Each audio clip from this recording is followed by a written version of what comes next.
11ই June এই একটি তারিখই এখন বাংলাদেশের ২২ লক্ষ সরকারি কর্মকর্তা কর্মচারী এবং তাদের পরিবারের কোটি কোটি মানুষের হৃদয়ে আশার আলো জ্বালিয়ে রেখেছে। কারণ ঠিক এই তারিখেই জাতীয় সংসদে পেশ হবে ২০২৬-২৭ অর্থবছরের বাজেট। আর সেই বাজেটেই থাকবে নবম পে স্কেল বাস্তবায়নের সবচেয়ে গুরুত্বপূর্ণ ঘোষণা। কিন্তু এই বাজেটে পুরো পে স্কেল একবারে আসবে নাকি আংশিক? বেতন বাড়লেও কি বাজারে দ্রব্যমূল্য আরও বাড়বে? সরকারের হাতে কি সত্যিই এত টাকা আছে? এই সব প্রশ্নের উত্তর আজ আমরা এক জায়গায় দেব।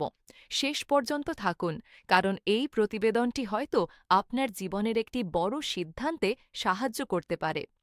আজ ৭ই মে ২০২৬, আর মাত্র ৩৬ দিন পর অর্থাৎ ১১ই জুন বৃহস্পতিবার বিকাল ৩টায় জাতীয় সংসদে পেশ হবে দেশের ইতিহাসের অন্যতম গুরুত্বপূর্ণ একটি বাজেট।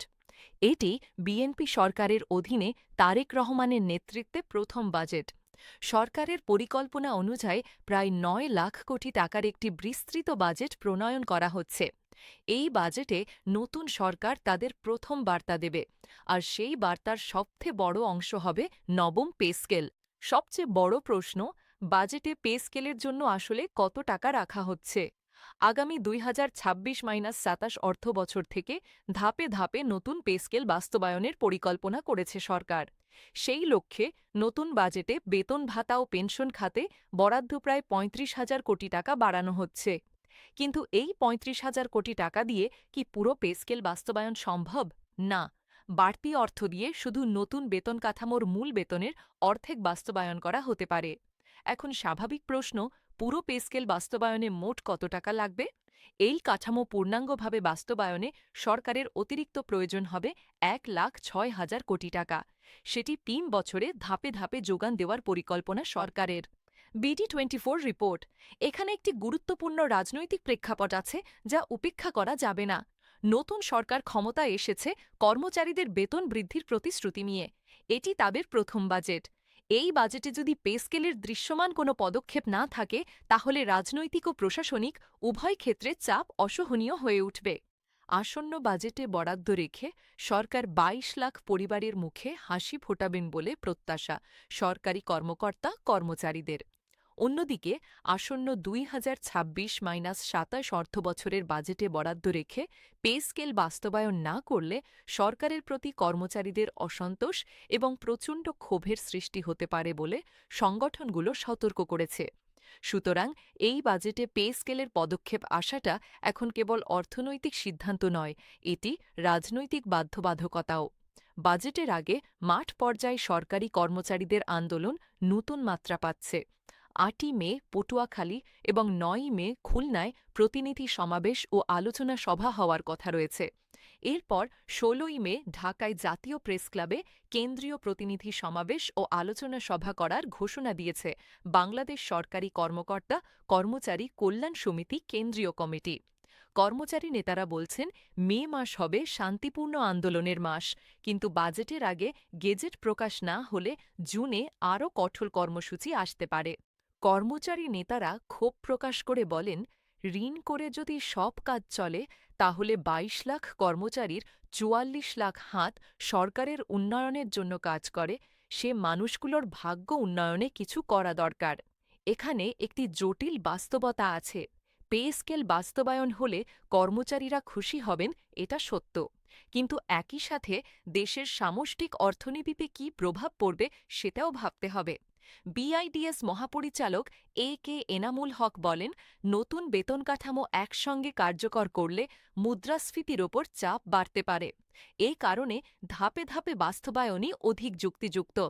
অর্থাৎ হঠাৎ করে লক্ষাধিক কর্মচারীর হাতে অনেক বেশি টাকা আসলে বাজারে চাহিদা লাফিয়ে বাড়বে। চাহিদা বাড়লে সরবরাহ না বাড়লে দাম বাড়বে, ফলে মূল্যস্ফীতি বাড়তে পারে। কিছু বিশ্লেষক বলছেন, এটি অর্থনীতির জন্য শেষ আঘাত হতে পারে যদি বাস্তবায়ন সুষ্ঠুভাবে না হয়। তবে এনামুল হক মনে করেন, দেশের জিডিপি প্রবৃদ্ধি ৬-৭% ঘরে থাকলে নতুন বেতন কাঠামো বাস্তবায়নে সমস্যা হওয়ার কথা নয়। কর ফাঁকি রোধের মাধ্যমে আয় বাড়ানো সম্ভব।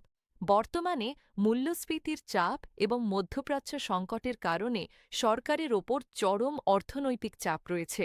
ফলে ২০২৬-২৭ অর্থবছরে প্রস্তাবিত নবম পে স্কেল একবারে বাস্তবায়ন করা কতখানি সম্ভব হবে তা নিয়ে সংশয় রয়েছে। ২০১৫ সালের অষ্টম পে স্কেলের অভিজ্ঞতা থেকে শিক্ষা নেওয়াটা এখন সবচেয়ে জরুরি। সর্বশেষ ২০১৫ সালে অষ্টম জাতীয় পে স্কেল ২ ধাপে বাস্তবায়ন করা হয়েছিল। সেই সময় প্রথমে মূল বেতন এবং পরের বছর বিভিন্ন ভাতা কার্যকর করা হয়।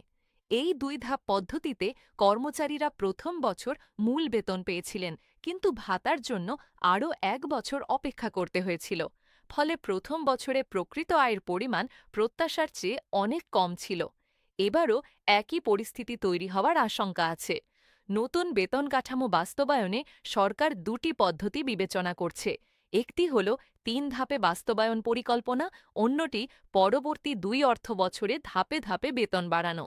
যে কোনো পদ্ধতিতেই যাওয়া হোক না কেন, প্রথম বছরে পূর্ণ সুবিধা পাওয়ার সম্ভাবনা কম। এটা কর্মচারীদের মাথায় রাখাটা দরকার। নবম পে স্কেলের সবচেয়ে বড় ঐতিহাসিক পরিবর্তন কোনটি সেটা অনেকেই জানেন না। প্রস্তাবিত বেতন স্কেলে সর্বনিম্ন ও সর্বোচ্চ বেতনের অনুপাত রাখা হয়েছে ১:৮, যা দেশের ইতিহাসে সর্বকালের সর্বনিম্ন। তুলনামূলকভাবে দেখলে ১৯৭৩ সালে প্রথম বেতন কমিশনে এই অনুপাত ছিল ১ মিনিট ১৫ সেকেন্ড ৪ মিলিসেকেন্ড এবং ২০১৫ সালের সর্বশেষ বেতন কমিশনে ছিল ১.৯৪। এই পরিবর্তনের মানে হল এতদিন সর্বোচ্চ পদের কর্মকর্তা সর্বনিম্ন কর্মচারীর তুলনায় প্রায় ৯.৫ গুণ বেতন পেতেন। এখন সেটা কমে ৮ গুণে আসবে। এটি বৈষম্য কমানোর দিক থেকে একটি ঐতিহাসিক পদক্ষেপ। কিন্তু একই সাথে উচ্চপদস্থ কর্মকর্তারা অসন্তুষ্ট হতে পারেন, কারণ তাদের তুলনামূলক সুবিধা কমছে। এই বিষয়টি ভবিষ্যতে প্রশাসনিক জটিলতা তৈরি করতে পারে বলে কেউ কেউ সতর্ক করছেন। এই প্রতিবেদনে এমন একটি তথ্য আছে যা অনেক জায়গায় আলোচিত হয়নি। সুপ্রিম কোর্ট সম্প্রতি নতুন পে স্কেলের অধীনে সময়কালীন উচ্চ গ্রেড সুবিধা ১১তম বছরে প্রথম এবং ১৭তম বছরে দ্বিতীয় এই বিষয়ে ইতিবাচক রায় দিয়েছে। এই রায়ের গুরুত্ব হল টাইম স্কেল বা উচ্চতর গ্রেড সুবিধার বিষয়টি এখন শুধু সরকারের ইচ্ছার ওপর নয়, আদালতের আদেশের ছায়াতেও রয়েছে। ফলে সরকার চাইলেও এই সুবিধাটি সহজে বাদ দিতে পারবে না। এতক্ষণ আমরা সংখ্যা ও নীতির কথা বললাম, এখন একটু মানবিক দিকে আসি। দীর্ঘ ১১ বছরে ২টি পে স্কেল হওয়ার কথা থাকলেও একটিও পাননি তারা। আকাশচুম্বী দ্রব্যমূল্যে দিশেহারা নিম্ন গ্রেডভুক্ত কর্মচারীরা। বেশিরভাগ কর্মচারী ঋণের দায়ে জর্জরিত। ঋণ কর্তন করে মাস শেষে যে বেতন হাতে পান, তাতে ১০ থেকে ১৫ দিনও চলতে পারেন না। একটি উদাহরণ দেওয়া যাক। ঢাকায় একটি ভাড়া বাসায় থাকা ২০তম গ্রেডের একজন কর্মচারী প্রতি মাসে মূল বেতন পান ৮,২৫০ টাকা। ভাতা মিলিয়ে পান হয়তো ১৬ থেকে ১৭,০০০ টাকা। এই টাকায় ঢাকায় ঘর ভাড়া, সন্তানের পড়াশোনা, চিকিৎসা, খাওয়া দাওয়া মেলানো কার্যত অসম্ভব। দ্রব্যমূল্যের ঊর্ধ্বগতির এই সময়ে ২০তম গ্রেডের একজন কর্মচারীর ২০,০০০ টাকা সর্বনিম্ন বেতন হওয়া এখন বিলাসিতা নয়, বরং বাঁচার অধিকার। এই কথাটা মনে রাখা দরকার। নবম পে স্কেল কোনো উপহার নয়, এটি কর্মচারীদের ন্যায্য পাওনা। বাজেট ঘোষণার পর কী হবে সেটা নিয়ে ৩টি সম্ভাব্য পরিস্থিতি তৈরি হতে পারে। প্রথম পরিস্থিতি সর্বোত্তম। বাজেটে পে স্কেলের জন্য পূর্ণ বরাদ্দ থাকে এবং ১ জুলাই থেকে প্রথম ধাপের গেজেট প্রকাশ পায়। এই ক্ষেত্রে কর্মচারীরা জুলাই মাসের বেতন থেকেই নতুন মূল বেতনের আংশিক সুবিধা পাবেন। দ্বিতীয় পরিস্থিতি মধ্যম। বাজেটে ঘোষণা আসে, কিন্তু গেজেট প্রকাশে আরও কয়েক মাস দেরি হয়। সেক্ষেত্রে গেজেট প্রকাশের পর থেকে বকেয়াসহ বেতন পরিশোধ হতে পারে। তৃতীয় পরিস্থিতি উদ্বেগের। বাজেটে শুধু প্রতিশ্রুতি আসে, বরাদ্দ আসে না, গেজেট প্রকাশ পিছিয়ে যায়। এই পরিস্থিতিতে কর্মচারীদের আন্দোলন আরও তীব্র হওয়ার আশঙ্কা রয়েছে। সূত্রগুলো বলছে প্রথম পরিস্থিতির দিকেই সরকার এগোচ্ছে, তবে চূড়ান্ত কথা বলবে ১১ জুনের বাজেট। এই প্রতিবেদন যারা দেখছেন এবং যারা সরকারি চাকরিজীবী, তাদের জন্য কিছু গুরুত্বপূর্ণ পরামর্শ। প্রথমত, গেজেট প্রকাশের আগে কোনো বড় আর্থিক সিদ্ধান্ত নেওয়া থেকে সতর্ক থাকুন। অনেকে পে স্কেলের আশায় এখনই ঋণ নিচ্ছেন বা বড় খরচ করছেন, এটি ঝুঁকিপূর্ণ। দ্বিতীয়ত, ধাপে ধাপে বাস্তবায়নের বিষয়টি মাথায় রাখুন। প্রথম মাসেই পুরো বেতন পাবেন না, ৩ বছরে ধাপে ধাপে পাবেন। তৃতীয়ত, আপনার সংগঠনের সাথে যোগাযোগ রাখুন, কারণ গেজেটের ভাষা এবং শর্তগুলো বোঝা জরুরি। আজকের প্রতিবেদনের মূল কথা হল, ১১ই জুনের বাজেট ঘোষণায় নির্ধারণ করবে নবম পে স্কেলের ভবিষ্যৎ। বাজেটে যদি সত্যিকারের বরাদ্দ আসে, তাহলে জুলাই থেকে নতুন বেতন পাওয়া শুরু হবে। আর যদি বাজেটে শুধু কথার ফুলঝুরি থাকে, তাহলে আন্দোলনের পথ আরও দীর্ঘ হবে।